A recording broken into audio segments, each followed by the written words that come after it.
हरे कृष्णा। हम श्रीमद् भगवद गीता के तृतीय अध्याय कर्मयोग इसके 14वें श्लोक को आज हम पढ़ रहे हैं। इस पर आज हमारा दूसरा दिवस है। पहले हम श्लोक की कुछ आवृत्ति करेंगे। कृष्णांश प्रभु जी आप बोलिएगा।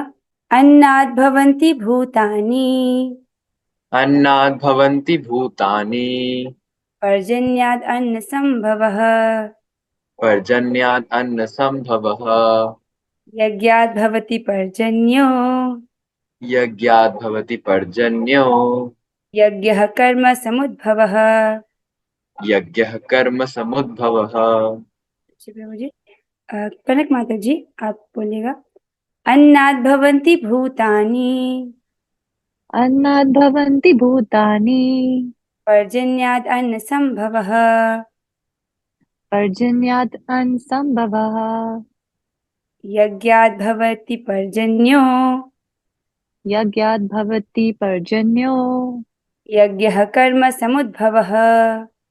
यज्ञः कर्म समुद्भवः। बहुत सुंदर माता जी। पूजा माता जी।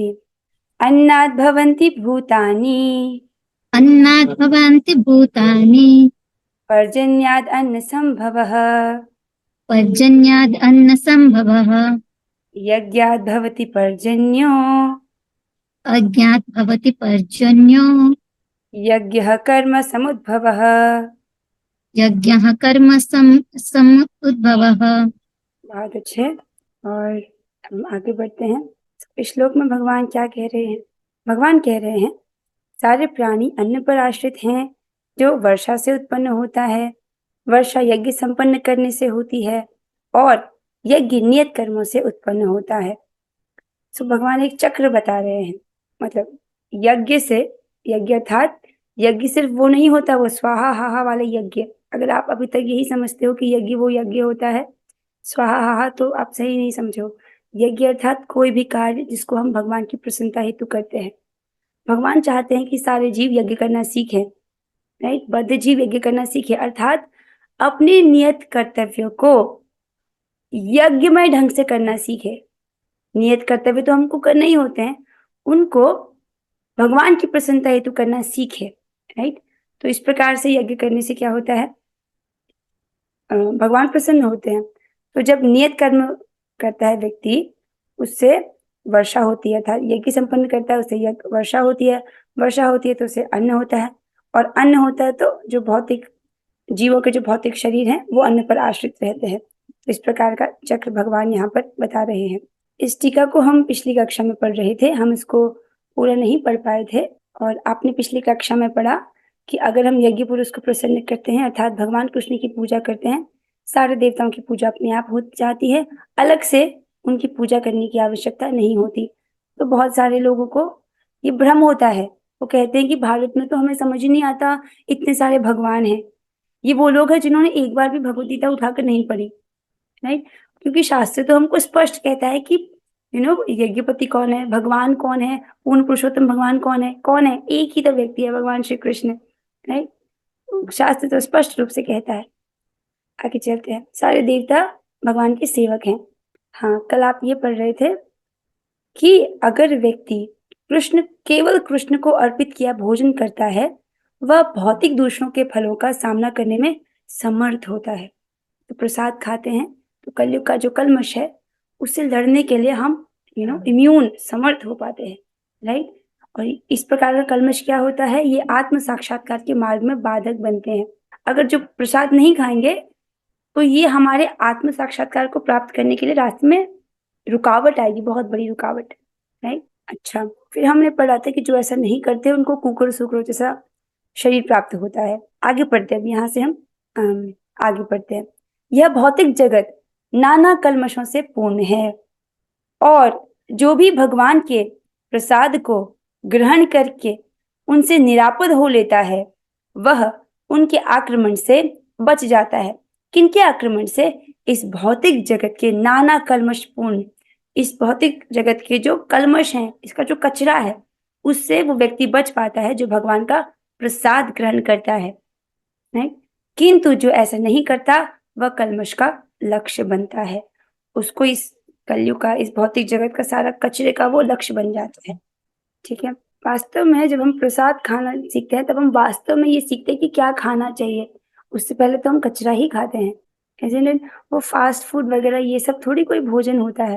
वास्तव में भक्ति करने के बाद हमें समझ आता है कि क्या खाना चाहिए। आगे बढ़ते हैं।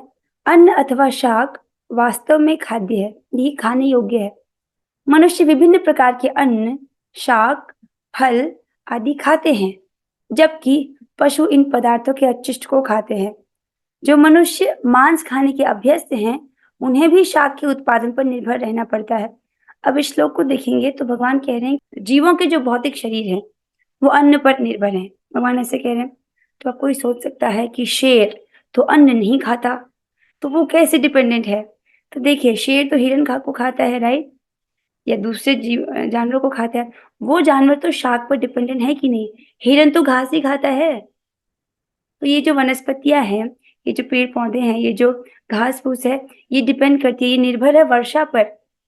ओके, जब वर्षा होगी तभी तो ये सब हरियाली होगी। तो जो जो मांस भी खाते हैं तो वो भी तो शाक पर निर्भर करता है, राइट? समझ आ रहा है इसको? सो अगर कोई कहे कि अच्छा नहीं, हम बोरवेल से पानी निकाल लेंगे, हमको वर्षा की जरूरत नहीं है, हम कुएं से या बोरवेल से पानी की व्यवस्था कर लेंगे, तो भी समझना चाहिए कि बोरवेल में पानी कहाँ से आता है? नीचे से, राइट? ग्राउंड वाटर को यूज करते हैं। तो आपने पढ़ा होगा साइंस की कक्षा में कि ग्राउंड वाटर क्या होता है, उसका जैसे हम उसे यूज करते हैं तो ग्राउंड वाटर का लेवल लो हो जाता है, उसको रिचार्ज करना पड़ता है। ग्राउंड वाटर रिचार्ज कैसे होता है? बारिश से। एक तो पानी जब खत्म हो जाता है, रिचार्ज होता है, बारिश होती है, उसे रिचार्ज होता है, फिर हम उसको यूज कर सकते हैं। तो हम सभी चीजों के लिए, अन्न के लिए, ये सब शाकों के लिए वर्षा पर निर्भर है। सो क्योंकि पशु खाद्य ही खाते हैं। तो समझ आया? जो मनुष्य मांस खाने के अभ्यस्त हैं, उन्हें भी शाक के उत्पादन पर निर्भर रहना पड़ता है, क्योंकि पशु शाक ही खाते हैं, राइट? जो मनुष्य मांस खाते हैं, वो जिस पशु का मांस खाते हैं वो पशु घास खाता है, या मतलब किसी भी प्रकार का हरिया घास फूस खाता है। तब समझ रहे हो? अतएव हमें अंततो गत्वा खेतों के उत्पादन पर ही आश्रित रहना है, बड़ी बड़ी फैक्ट्रियों के उत्पादन पर नहीं। आजकल लोगों की जीवन शैली कुछ इस प्रकार हो जाती है कि वो सोचते हैं कि अगर हमारे घर में फैक्ट्रीज के प्रोडक्ट्स नहीं होंगे तो जीवन कैसे चलेगा, right? Now let's go back in time. आज से चलो 1000 साल पहले चलते हैं, राइट? तब तो फैक्ट्रियां नहीं थी बिल्कुल भी, तब भी इंसान थे कि नहीं थे? और तब इतने ज्यादा बड़े बड़े हॉस्पिटल्स भी नहीं थे, तब भी इंसान थे, राइट? और वो बड़े सुकून ढंग से रहते थे। आवश्यकता के लिए, राइट, जीवन की जो बेसिक आवश्यकता है उसके लिए हमको फैक्ट्रीज पर डिपेंडेंट रहने की जरूरत नहीं है, राइट? तो ये प्रभुपाद जी बोल रहे हैं, हम खेतों के उत्पादन पर आश्रित रहते हैं। जो खेत से जो सामग्री हमको प्राप्त होती है, जो अन्न आदि, उस पर डिपेंडेंट है। खेतों का यह उत्पादन आकाश से होने वाली प्रचुर वर्षा पर निर्भर करता है, और ऐसी वर्षा इंद्र, सूर्य, चंद्र आदि देवताओं के द्वारा नियंत्रित होते हैं, राइट? ये वर्षा को कौन कंट्रोल करते हैं? देवता लोग, राइट? ये देवता भगवान के दास हैं। भगवान को यज्ञों के द्वारा संतुष्ट रखा जा सकता है, अतः जो इन यज्ञों को संपन्न नहीं करता उसे अभाव का सामना करना होगा। यही प्रकृति का नियम है। यहाँ पर स्पष्ट किया जा रहा है कि जो वर्षा होती है ये देवताओं के द्वारा नियंत्रित की जाती है, इसलिए हमको उनको प्रसन्न करना चाहिए, राइट?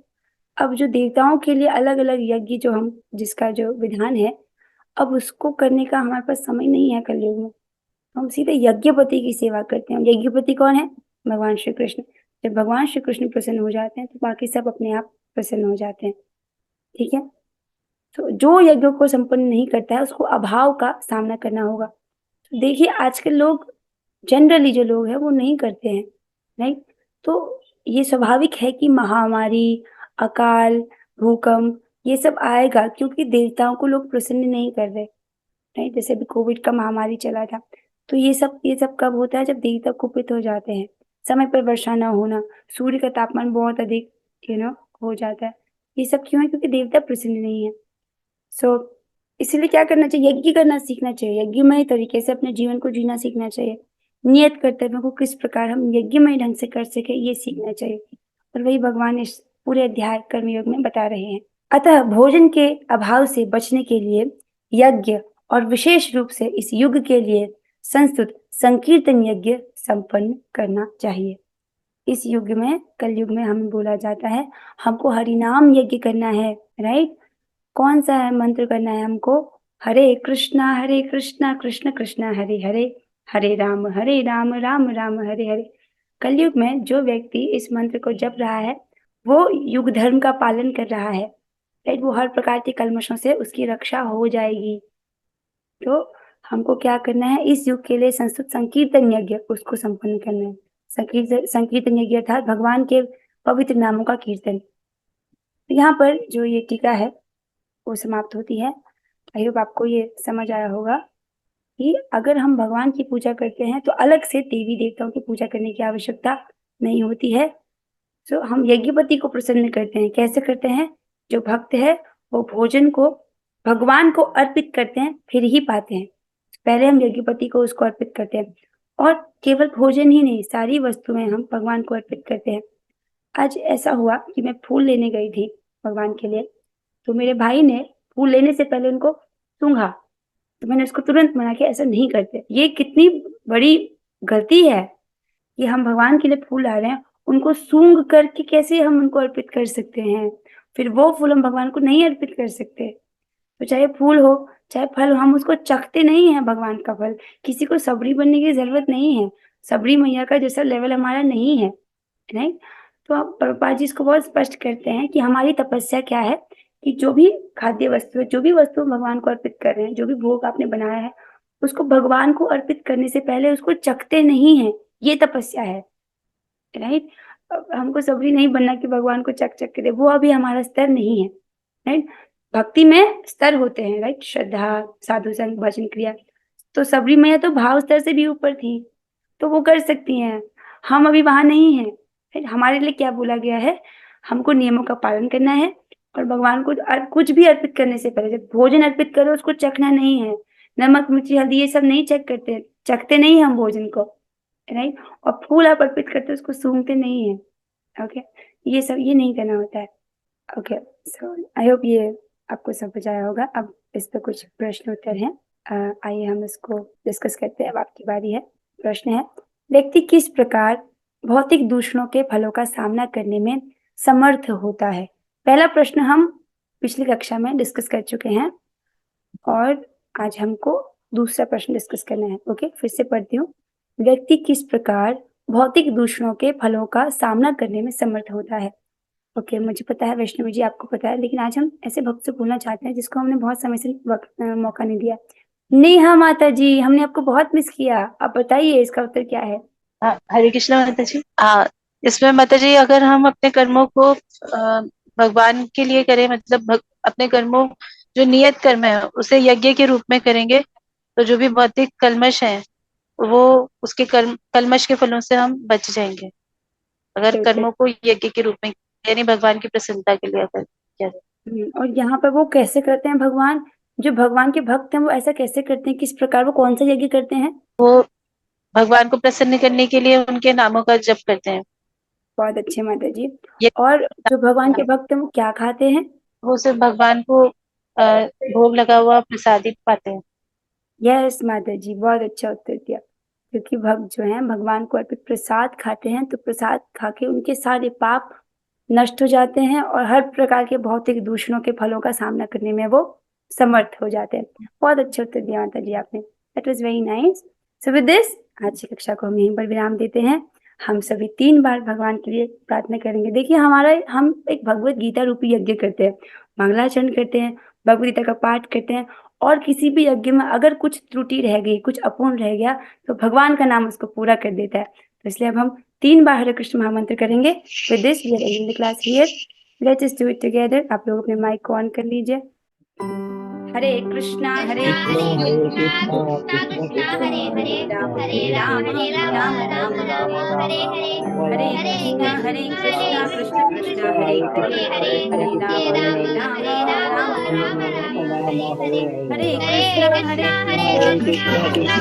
हरे हरे हरे राम राम हरे हरे हरे की कृष्णा जय। हरे कृष्णा।